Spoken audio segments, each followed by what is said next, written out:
닉스 같은 경우는 이미 9조를 기록했죠. 2분기에. 여기서 20조를 갈까? 많은 애널리스트들이나 전문가들이 지금은 닉스보다는 전자가 좀 더 우위를 보일 수 있다라고 생각하고 있습니다. 단기적으로는 뭐 6만 원대에 있던 게 빠르게 올라서 7만 원 근처까지 와서 좀 등락은 있겠지만 올해 말 내년 상반기까지는 더 높은 레벨로 올라갈 수 있다라고 생각하고 있습니다.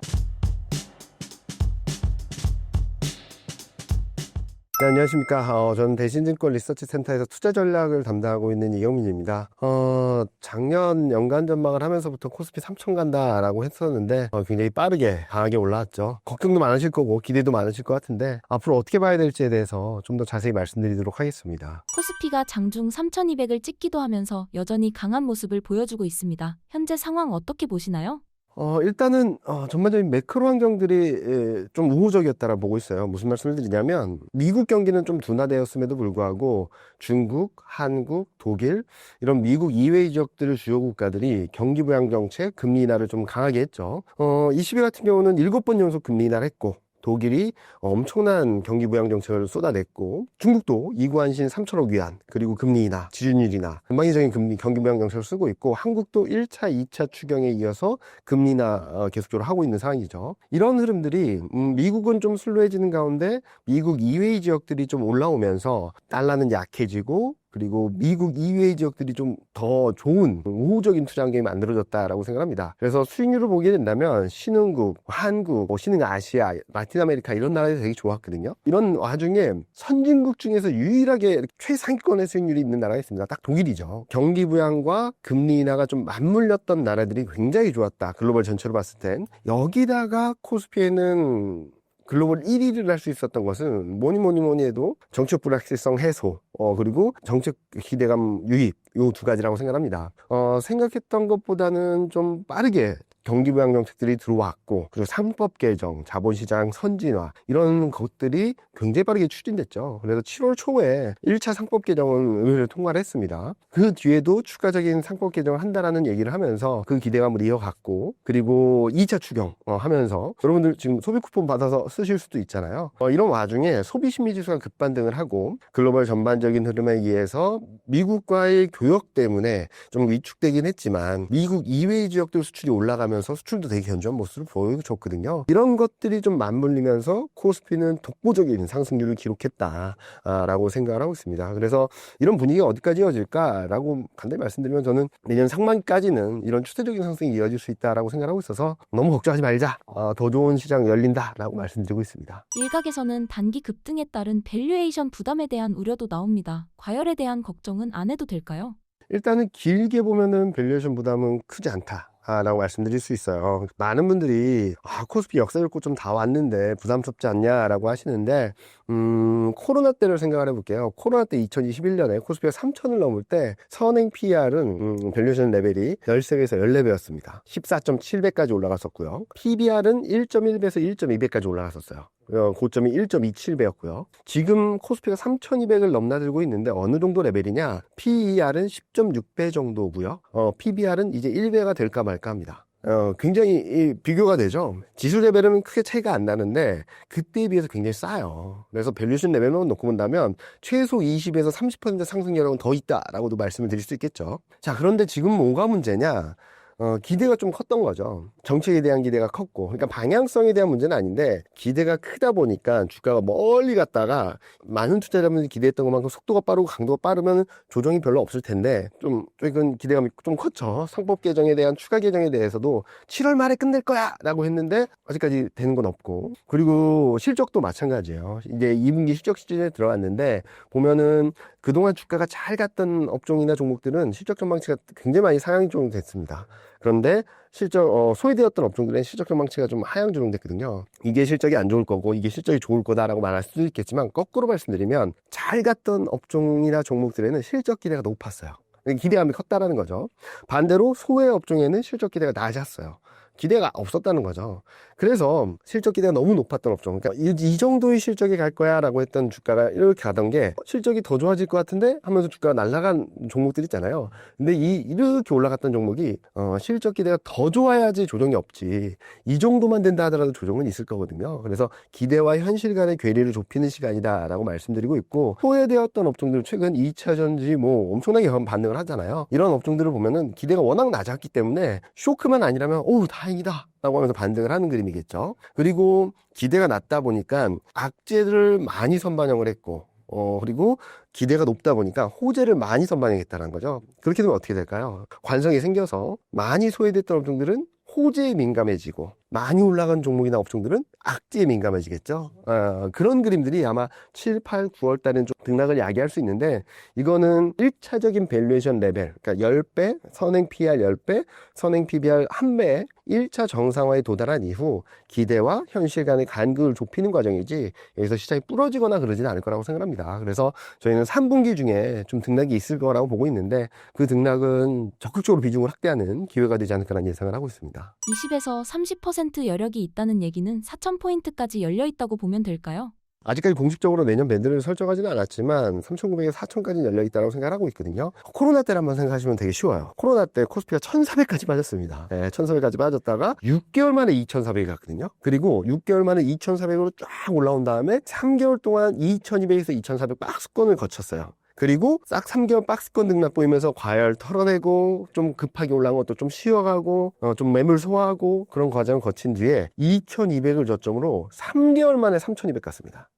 무슨 말씀 드리냐면, 첫 번째 상승한 것만큼 최소한 두 번째 상승이 나온다는 거예요. 3,200 간 다음에 급락했다, 반등했다, 등락을 보이면서 3,316에서 정점을 찍었죠. 지금도 좀 비싸다고 생각하고 있어요. 그러면은 지금은 2280에서 2230 근처까지 왔잖아요. 그럼 950포인트거든요. 코로나 때 1차 상승이 이번에 전개되었다라고 보고 있고, 여기서 단기 등락은 있겠지만 등락 이후 저점부터 950포인트는 갈 수 있다고 생각하고 있어요.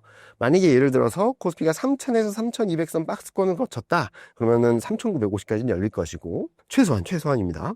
그리고 만약에 코스피가 2,800에서 바닥을 찍었다라고 하면은 거기서 950포인트, 3,750까지 열려 있다라고 보고 있어서, 지금은 1차 상승 이후, 1차 밸류에이션 정상화 이후 매물 소화 그리고 과열 해소 과정을 거친 뒤에 2차 상승을 예고하고 있기 때문에 저희는 좀 상단을 좀 열어놓고 말씀을 드리고 있어요. 근데 그렇다고 해서 제가 이경민 부장이 3,700, 4,000 얘기했으니까 거기서 팔아야지 라고 하지 마시고요. 지금 올해 하반기에는 난US 외에도 미국도 이제 금리 인하하고 경기 부양을 할 것 같다라고 생각하고 있거든요. 그러면 더 큰 유동성과 경기 부양 기대가 들어올 거니까 좀 상단을 좀 열어놓고 대응하자라는 말씀 많이 드리고 있습니다. 아직 주식이 없는 분들이 있다면 지금이라도 사야 할까요? 지금은 적극적으로 하긴 좀 부담스럽죠. 한두 달 정도 쉴 테니까 지금 레벨에선 서두르지 말자. 코스피가 3,150, 3,200 왔다 갔다 할 때는 서두르지 말자. 일단 매수 권역에서 관심을 가질 때는 3,000선 초반부터 매수 관점으로 대응을 하고, 3,000이 깨지면 좀 더 적극적으로, 2,500 초반을 가면 굉장히 적극적으로 좀 비중을, 피라미딩 전략이라고 하잖아요. 3,000선에 조금씩 사모 오다가 2,500 초반 가면 좀 많이 사다가 이제 2,500 깨지면 더 많이 사는 그런 피라미딩 전략을 가져가시면 좋겠다라는 말씀드리고 있고요. 지금은 많이 올라온 애들은 조금 더 톤다운 할 필요가 있겠고요. 좀 덜 올라온 업종이나 종목들부터 천천히 접근을 하셔도 크게 무리가 없다. 워낙 올라갈 룸이 한 950포인트 정도는 기본적으로 남아있기 때문에 서두르지 않으셔도 충분히 수익이 날 수 있는 구간이다. 다만 한두 달 동안 좀, 지금 막 따라서 잡으면 한두 달 동안 좀 스트레스 받으실 수 있거든요. 그러니까 조금만 여유를 갖고 대응하자라는 말씀을 드리고 싶습니다. 만약에 코스피가 3,000에서 3,200이라면, 박스권이라면 되게 좁은 박스권이라서 시간이 좀 더 걸릴 것 같아요. 한 3개월 정도. 급하게 가격 조정을 거치게 된다면 그 시점은 좀 빨라질 수 있다라고 보시면 될 것 같습니다. 다음 상승을 기회라고 한다면 새로운 주도주를 찾아봐야 될까요? 상반기에 시장을 끌어왔던 업종들을 보면은 뭐 실적이나 업황에 대한 기대도 있었지만 정책에 대한 기대가 굉장히 컸던 것 같아요. 조선, 방산, 전력기기, 원전, 그리고 뭐 소매유통, 또 뭐죠? 금융, 지주사, 뭐 너무 많아요. 왜냐면 2차 전지, 반도체, 자동차, 제약바이오 이런 애들이 쉬어서 좀 그 밑에 있는 업종들이, 워낙 많은 업종들이 끌고 시장을 올라왔다라고 볼 수 있겠죠. 자, 그러면 여기서 상반기에 좋았던 애들을 끌고 가야 되냐, 아니면 소외됐던 애들을 사야 되느냐 고민을 하실 텐데, 전 두 가지를 좀 믹스하자란 말씀드리고 싶어요. 상반기에 잘했다는 애들 중에선 진짜로 잘한 애들, 실적이 진짜로 뒷받침될 업종들을 좀 선별하고, 소외주 중에서도 내년 상반기, 2026년까지 실적이 조금 더 올라올 수 있는 업종들을 좀 찾아보자라는 말씀드리고 싶거든요. 그래서 상반기까지 굉장히 잘했던 업종들 중에선 조선, 방산, 전력기기가 좀 괜찮을 거라고 생각하고 있고요. 그리고 내수주 중에서는 중국 소비주를 보시는데, 중국과 관계 개선되면 잘하고 중국과 관계 개선 안 되면 못하는 게 아니라 이미 잘하고 있는데 중국이 더 들어오면 더 잘할 애들, 화장품이나 아니면 렌터 이런 쪽들, 그리고 상법 개정에 대한 기대로 급등을 한 뭐 금융주 중에서는 증권주가 좀 편할 거라고 생각하고 있습니다. 어젠가 오늘도 이재명 대통령이 얘기를 했죠. 너무 금리 가지고 하지 마라. 그래서 그런 것들을 감안해서 본다면 코스피 올라가는 것만큼 실적이 좋아질 증권주가 좀 편하게 보이고요. 그리고 지주사 중에서는 기업별로 옥석가리가 될 것 같아요. 상법 개정에 적극적으로 대응을 하는 기업들은 잘 갈 것이고, 만약에 거기에 좀 불편한 기업들은 조금 오히려 거꾸로 못 갈 수도 있겠죠. 그래서 지주사는 좀 기업별로 바라보자라는 말씀을 드리고 있고, 소외주 중에서는 이미 너무 안 좋은 것들을 선반영을 해서 더 나빠질 수 없는 상황이고, 두 번째로는 올해 하반기 내년까지 실적이 좋아질 애들이 뭔가를 보면 관세 영향을 이미 선반영을 했고, 그리고 미국 이외의 정책 동력이 좋아지면 올라올 수 있고, 그리고 미중 갈등으로 인해서 반사이익을 볼 수 있는 애들을 보면은, 일단은 반도체하고 2차전지가 실적 측면에서도, 그리고 이런 이슈, 트렌드 측면에서도 좀 우호적인 분위기를 만들어줄 수 있다라고 생각하고 있고요. 그리고 자동차, 신재생에너지, 제약바이오 이런 업종들도 한번 관심 있게 바라보자만 말씀드리고 있어요. 자동차 같은 경우는 관세 협상 결과에 따라서 좀 움직일 수 있는 룸이 많고요. 너무나도 저평가되어 있습니다. 그리고 제약바이오는 관세 우려가 좀 완화되면서 좀 반등을 했잖아요. 여기다 생물보안법 이것도 다시 추진한다는 얘기가 나오고 있고, 그리고 신재생에너지는 이재명 정부에서 핵심을 걸고 정책 드라이브를 걸고 있는 업종입니다. 이런 것들을 좀 중점적으로 보게 된다면 상반기에 좋았던 정책 기대감이 있는 업종들 중에서는 확실하게 실적이 된 애들, 그리고 소외주 중에서도 지금까지 나빴지만 하반기 내년까지 실적이 좀 올라올 수 있는 애들을 좀 옥석가리게 하자. 결론적으로 말씀드리면, 상반기가 내러티브 장세, 그러니까 스토리텔링, 기대감으로 막 올라왔던 장세라면 올해 하반기 내년 상반기까지는 어느 정도 실적을 보여주는 업종들이 좀 더 주목받을 수 있다고 생각하고 있습니다. 이재명 정부의 AI 드라이브가 주식시장에 어떤 영향이 있을까요? 솔직히 말씀드리면은 AI 하면은 미국 기업들은 많이 생각나는데 한국 기업들은 별로 없다라고 생각하시잖아요. 근데 알게 모르게 국내 N사, K사 같은 경우는 여러 가지 AI 플랫폼, AI 엔진을 개발을 하고 있습니다. 그리고 이미 여러 가지 기업용이라든지 여러 가지 그 안에 있는 플랫폼에 연결해서 수익을 내기도 하고요. 그렇기 때문에 저는 충분히 성장 가능성이 있다라고 생각하고 있습니다. 특히 정부가 어마어마한 돈을 투입해서 거기에 성장성을 더 부과시켜 주겠다라고 한다면, 저는 계속적으로 인터넷 플랫폼 기업들을 계속적으로 봐야 된다는 말씀을 드리고 있어요. 그 안에서 작은 기업들이 또 들쑥들쑥하면서 움직일 수 있겠죠. 그런데 그것보다도 이 핵심 정책을 끌고 갈 수 있는 산업이 너무 없다라고 하는데, 거꾸로 말하면 소수 종목밖에 없다라는 거죠. 그래서 저는 인터넷 기업들 계속적으로 지켜봐야 된다라는 말씀을 드리고 있고, 이재명 정부에서 계속 얘기하는 게 AI잖아요. 지금 한국이 7위권이라고 합니다. 순위가 꽤 높네라고 하실 수 있는데, 1위가 너무 압도적이고 2위가 중국으로 거의 바짝 따라가고 있고, 나머지는 그만 해가지고 있다고 하더라고요. 거기서 우리나라는 미국, 중국 다음에 한국을 가고 싶다라는 것 같아요. 그 정도의 목표를 세우고 있기 때문에 아마도 이재명 정부 하에서는, 그리고 아직까지는 산업 정책들이 뚜렷하게 보이지 않았잖아요. 모든 분들이 상법 개정, 자본시장 선진화, 세법 개정 이런 데에 몰입돼 있는데, 저희는 올해 9월 정기국회를 지나고 그러면서 예산안 국면으로 들어가거든요. 그러면은 진짜로 AI 산업 투자를 하기 위해서 어떤 정책이 만들어지고 어떤 만큼 돈이 투입되고 이런 것들이 나올 거예요. 그렇게 되면은 더 센 드라이브를 걸겠죠. 그래서 만약에 최근 좀 밀려나고 있는데, 단기급등을 했다 좀 밀려나고 있는데, 좀 이 조정을 적극적으로 비중을 확대하는 기회로 삼아보자 라는 말씀을 드리고 싶어요. 그러니까 이게 어느 정도 성과가 나올지는 좀 더 지켜봐야 되겠죠. 하지만 일단은 그 성장성을 배가시키기 위해서 정부가 끌고 가고 정부가 돈을 투입한다라고 한다는 점들은 충분히 기업 가치에 플러스 요인이 될 수 있다라고 생각하고 있습니다. 다만 스테이블 코인 같은 경우는 미국은 너무나도 핫한데 한국은 아직까지는 기대감은 있지만 거기에 대한 현실적인 정책이나 현실적인 기업들의 방향성은 아직까지 보여주진 않는 것 같아요. 그래서 그쪽은 너무 서두르지 말자. 테마성으로서 움직일 수는 있겠지만 그런 거겠죠. 스테이블 코인이 미국에서 너무 뜨거웠던 것은 관련 법안들이 막 통과되면서였거든요. 국가 차원에서 정부 차원에서 운동장을 만들어줘야 된다는 거죠. 그래야지 여기서 농구를 할지 축구를 할지 야구를 할지 아니면은 종합운동장을 만들어서 여러 가지를 할 수 있을지 알려주는 거겠죠. 근데 한국 같은 경우는 그냥 허벌판이잖아요. 그래서 기업들이 어느 정도 계획은 갖고 있다 하더라도 구체적인 계획은 못 세우는 것 같아요. 예를 들어서 우리 스테이블 코인 예를 들어 우리는 이제 앞으로 이게 좋을 것 같으니까 농구 팀을 만들겠습니다. 운동장이 딱 만들어졌는데 축구 경기장이에요. 그럼 꽝이잖아요. 그래서 빨리 정부 차원에서 스테이블 코인이라든지 이런 관련된 법안이라든지 이런 발판을 만들어줘야지 그 다음에 기업들이 움직일 수 있다고 생각하거든요. 그 전까지는 기대감에 움직이는 것일 가능성이 높아서 저는 스테이블 코인에 관련된 국내 기업들에 대해서는 너무 지금 당장 이렇게 될 거야 라는 장밋빛 전망을 가져가기에는 아직까지 너무 기반이 약하다. 그 기반이 어느 정도 마련되거나 큰 그림이 나왔을 때부터 실질적으로 구체화할 수 있는 기업들을 찾아보는 게 맞지 않을까라는 예상을 하고 있습니다. AI 개발비가 많이 드는 상황에서 미국 기업 자금과 차이가 많이 나는데요. 이런 상황에서 AI 투자 가능성이 있을까요? 그거는 일단 해봐야 되겠죠. 자체 원천 기술이라는 게 되게 중요하다고 생각하고 있어요. 만약에 몇몇 분들이 얘기하시는 것처럼 미국이 이미 개발해 놓은 것을 잘 활용하면 좋겠다라고 할 수도 있어요. 그런데 그거는 개인이 사용하거나 그럴 때는 어느 정도 가능한 얘기겠지만 기업에서 사용할 때는 엄청난 로열티를 주든지 사용료를 줘야 될 겁니다. 그렇기 때문에 정부 차원에서도 우리나라 기술을 갖자라는 그 드라이브를 걸고 있다라고 생각하고 있어요. 우리는 이제 AI 안 하고 알아서들 쓰고 기업도 알아서 해. 그러면은 그게 또 비용으로 낼 수 있는 시점이 분명히 들어오거든요.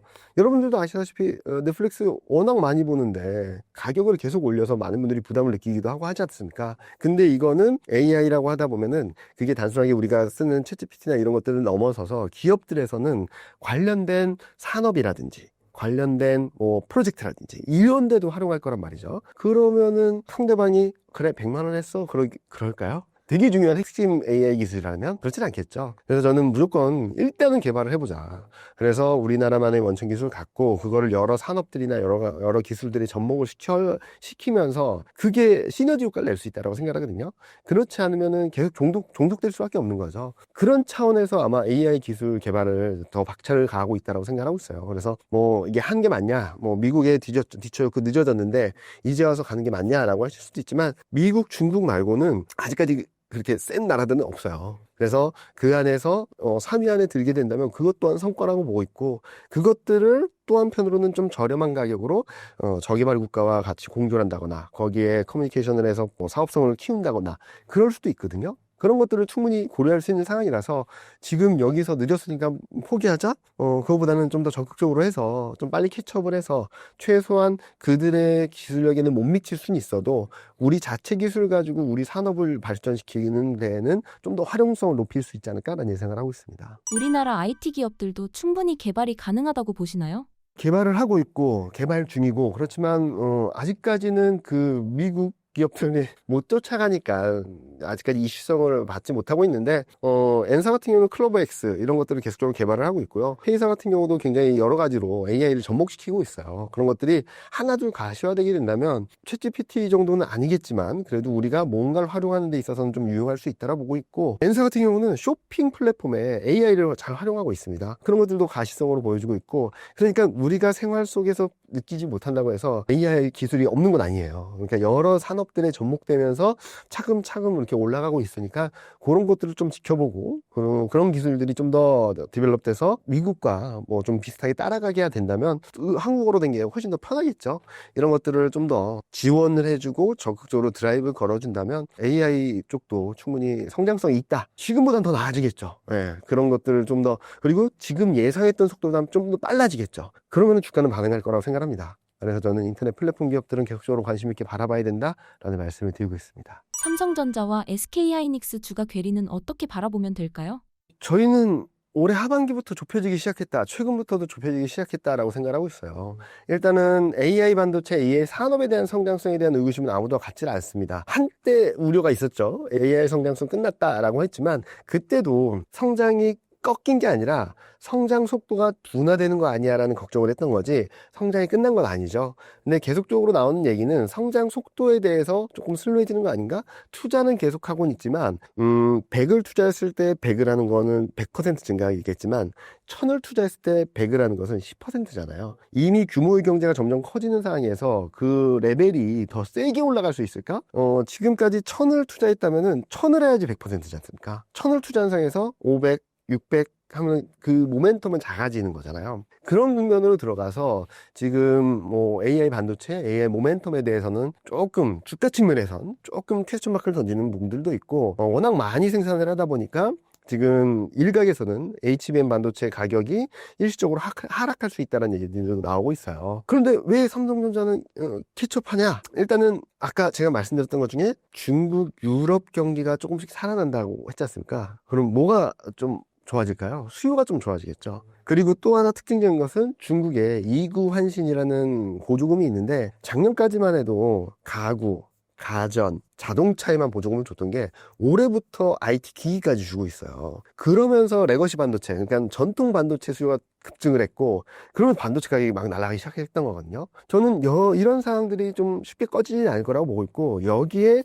미국까지도 올해 4분기를 저점으로 경기가 턴어라운드 한다? 라고 하면은 내년 상반기에는 굉장히 좋은 그림들을 보여줄 수 있다고 생각하고 있어요. 특히 실적만 놓고 본다고 한다면 전자 같은 경우는 2분기 실적이 쇼크를 기록하긴 했지만 빠르게 8조, 9조대를 가는 거고 얘는 10조대를 간다라고 하고 있어요. 닉스 같은 경우는 이미 9조를 기록했죠. 2분기에. 여기서 20조를 갈까?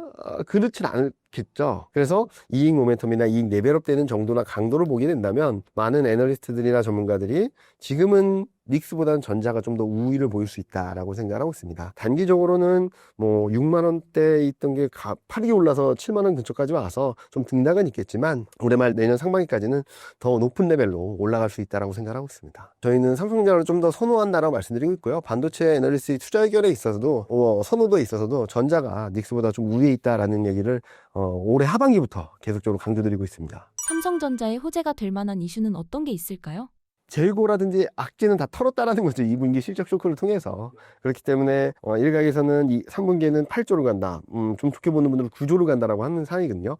그러니까 재고 쌓여있던 적자라든지 그런 것들을 일거에 털어냈다라는 거예요. 그래서 더 나빠질 건 없다라는 거죠. 실적 측면에선. 또 하나 이제 기대해 볼 수 있는 것은 상반기에 들려왔던 얘기들 중에 하나는 AMD나 브로드컴 같은 데에서 AI 반도체 퀄 테스트 통과했다라는 얘기가 있었잖아요. 이제 남은 게 이제 엔비디아죠. 엔비디아 퀄 테스트 통과가 공식화되게 된다면 아마 그것 또한 기대하지 않았던 모멘텀이 들어오는 부분들이라서 그런 것들도 좀 염두에 두실 필요가 있다라고 생각하고 있고요.